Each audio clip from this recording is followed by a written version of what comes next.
თბილისის საქალაქო სასამართლოში 26 მაისის საქმის განხილვა გრძელდება. დღეს სასამართლო ბრალდების 80 წმეს მოусმენს. აქციის დაშლის დეტალები გაიხსენა პროცესზე დღეს შინაგან საქმეთა სამინისტროს განსაკუთრებულ დავალებათა დეპარტამენტის უფროსის მოადგილემ სვიმონ ქარჩაიძემ. დავით ქაშიაშვილი პროცესის დეტალებით. რამდენიმე წუთია რაც ბრალდების ერთ-ერთმა მთავარმა მოწმემ დაასრულა საკუთარი ჩვენების მიცემა.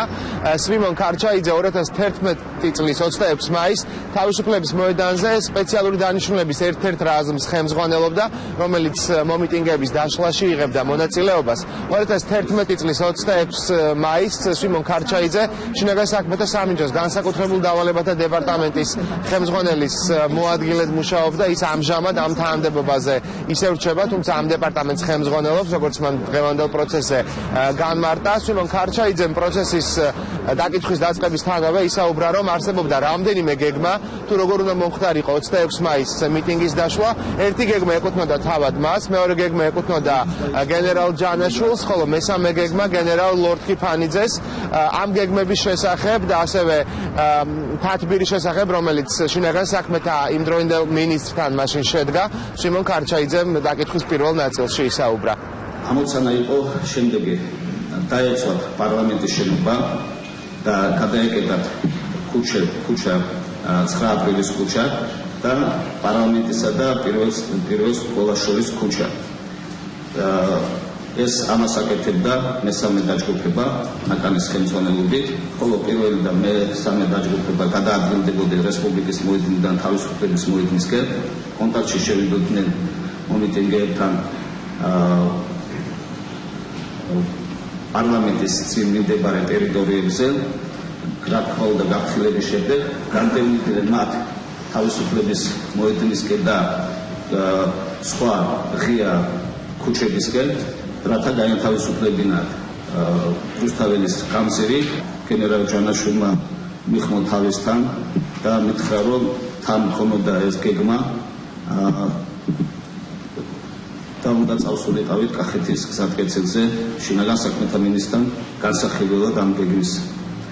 მეც ავიღე ეს გეგმა, სქემა და მისი მანქანით, გენერალ ჯანაშვილის მანქანით ავედით კახეთის გზატკეცილზე შინაგან საქმეთა მინისტრთან. კაბინეტის გვერდზე სათათბირო ოთახში იმყოფებოდით გენერალი ჯანაშვილი, გენერალ ლორდ ქიფანიძე, შინაგან საქმეთა მინისტრი მე და ძირითადად მიდიოდა განხილვა შექმნილ მდგომარეობასთან, თავის მოადგილებთან განიხილავდა ბატონი მინისტრი შექმნილ მდგომარეობას, როგორც კონფლიქტის ზონაში საგუშაგოებზე, ასევე იკითხა თუ რა ხდებოდა აქციებთან დაკავშირებით, რომელიც მიმდინარეობდა ქალაქში. კერძოდ ტელევიზიასთან. გენერალ ლორდ ქიფანიძემ უთხრა, რომ ყველაფერი კონტროლზე არის, მას გააჩნია და ყავს პოლიციური ქვედანაყოფები, რომელიც აკონტროლებენ ამ აქციების მსვლელობას და თვალს ადევნებენ და მას ყავს დაახლოებით 1000-დან 1500-მდე პოლიციელი მომზადებული და ასევე მოხდა იქ განხილვა იმ შემთხვევაში, თუ ტელევიზიის დღეებში გაჩნდება, რომ აუცილებლად ეს ისინი მომიტინგეები შეიძლება შეეცვალათ თავისი აქციების ადგილმდებარეობა და თავისუფლების მოედნამდე იქ ყველაფერი გადაკეტილი იქნებოდა გენერალ ჯანაშვილის ბრძანებით და ვერ შეძლებდნენ გადაადგილებას სხვა ქუჩებზე. თავისუფლების მოედანზე იქ გენერალ ლორდ ქიფანიძეს დავალებაც ჰქონდა, ჩემი აზრით ვერ შეძლებდნენ იქ ვთქვათ, რომ გამოცანა ჰქონდათ, რომ მაქსიმალურად იქ დაეკავებინა გასვლას ვერ შეძლებდნენ. თქვენს დაკითხვაში გძანეთ, ბატონო სვიმონ, რომ შინაგან საქმეთა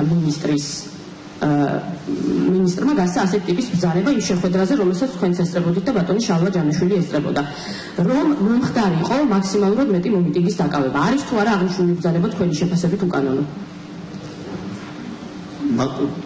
შინაგან საქმეთა მინისტრმა დაავალა ლორდ ქიფანიძეს, რომ დაეკავებინა რაც შეიძლება მაქსიმალურად მომიტინგეები მომიტინგეები, აქციის მონაწილეები და ვფიქრობ, რომ ეს დავალება, ესეთი ბრძანება არაკანონიერია. სიმონ ქარჩაიძემ ასევე ჩვენება მისცა უშუალოდ აქციის დაშლის შესახებ და დეტალურად აღწერა თუ რა ვითარებაში ხდებოდა მომიტინგეების თავისუფლების მოედნის მიმართულებით განდევნა. ჩვენ ჩავთებ სპეციალური აპარატურა, სამჯერ გავაფრთხილეთ მომიტინგეები, რომ დაეტოვებინათ ტერიტორია. გაფრთხილების შემდეგ დაველოდეთ გარკვეული პერიოდი, არ მახსოვს დრო, რამოდენიმე წუთი და გავეცით დავალება, რომ ქვედანაყოფებს დაეწყო გადაადგილება და შეესრულებინა ამოცანა.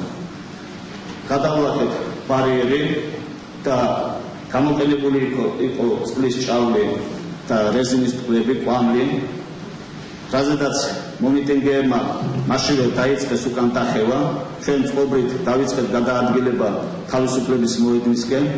ამ დროს გავლები ჰქონდა დაახლოებით 20-30 მეტრი, როდესაც მარჯვენა მხრიდან გამოვიდა ქვედანაყოფი ლურჯი ფორმებით, მწვანე ჯავშანჯილეტებით. საიდან გამოვიდა? პარლამენტის მარცხენა კუთხიდან. და კიბერზე აწეულ მომიტინგეებს ხელკეთილი დაუწყეს ცემა და სროლა რეზინის ტყუები და სხვა საშუალებების გამოყენებით. ეს თუ იყო, ესეთი ბატონო სულ ეს თუ იყო, რაიმე საჭიროებას თუ მოითხოვდა ამ მწვანე თქვენის მწვანე ჟილეტები ანუ ჩაერთენ და ცემა დაუწყეს მომიტინგეებს. აი როგორც ვიცი, ჩვენს გარდა პირველ და მესამე დაჯგუფების გარდა ამ მხრიდან არავის არ უნდა ემოქმედა ჩემი მონაცემებით. აი ეს დაჯგუფები რაც იყო ჩვენთვის გამოყოფილი სხვა დანაყოფები არ უნდა საჭიროება თუ იყო ესენი საჭიროებას არ წარმოადგენდა. ჩვენ ყავდა ერთი დაჯგუფება, მეორე დაჯგუფება კიდე რეზერვში იყო. თავისუფალ გასასვლელებს უტოვებდნენ, საიდანაც ხალხი შეეძლო გასვლა. კუჩა თან გადაკეთებული ჰქონდა მოდიოდნენ და რა ის არ იქ რაიმე გასასვლელი დატოვებული მე ვერ დავინახე. ხალხმა რა მოიმოქმედა, ხო არ დაგიფიქსირებიათ? ხალხი შევიდა კინოთეატრ რუსთავიაში, შევიდა შენობა ეს იყო რაღაც არ მარცხენა მხარეს ხობე იყო და იქ გადავიდნენ ამ ხობეზე. რატო აკეთებდა ამას ხალხი? მიდიოდნენ ზემოთ პარლამენტისკენ ესე. რატო აკეთებდა ამას ხალხი? ხობეზე რატო გადადიოდა კინოთეატრში რატო შევიდნენ? ნუ ფაქტობრივად გასასვლელი არ ჰქონდა დასაყრდნობით. გასაგებია. შემდეგ რა როგორ განვითარდა მოვლენები? შემდეგ ვიდექით ამ მდგომარეობაში რამოდენიმე ხანი და დარეკა შტაბიდან გენერალ ჯანაშუმა და ბრძანება გასცა, რომ გადავსულიყავით მეორე ფაზის შესრულებაზე. და დავიწყეთ მეორე ფაზის შესრულება, გადავკეთეთ მთლიანად რუსთავის გამზირი. აქ უკვე დაკავებულები შემოვიდნენ მანქანები და წაიყვანეს დაკავებულები, სასწრაფო მანქანები, მაშველები და სხვა სამსახურები და ჩვენ დავიკავეთ გარე პერიმეტრი, გავათავისუფლეთ მთლიანად მოედანი და გადავეცით სამხედრო პოლიციას პოლიციების ჩასატარებლად. ხომ არ ყოფილა შემთხვევა, როდესაც მხოლოდ ბრძანებლობით თვითონ გაუწია მინის დავალება და არ მოусმენია თქვენთვის რომელიმე სხვა სპეცოპერაციის დაგეგმვის დროს. არ გაუთვალისწინებია თქვენი აზრი ან სხვა მაღალი რანგის ოფიცრების. გახსენდებათ ასეთი რამ? არ მახსენდება. ან თქვენ რასაც თავაზობდით, იმ შეთავაზებას ანალიზს უკეთებდა და იღებდა. საუბარმა სპეცოპერაცია თავაზობდი და იმაზე რომ თავის მოადგილეებს და მოსმენა საერთოდ ბატონის შეეძლო და ესმოდა. ანუ აზრს ითვალისწინებდა. ბრალდების მხარის კიდევ 4 მოწმის დაკითხვა იგეგმება დღეს. ჩვენებას გამოძიებას პარლამენტარი გოგი ქავთარაძე მისცემს, რომელიც 2011 წლის 26 მაისის აქციების ერთ-ერთი ორგანიზატორი იყო. ასევე რამდენადაც ჩვენთვის არის ცნობილი, დაიკითხება 2 სამართალდამცველი და ასევე ახალგაზრდა იურისტთა ასოციაციის წარმომადგენელი. დავით ქაშიაშვილი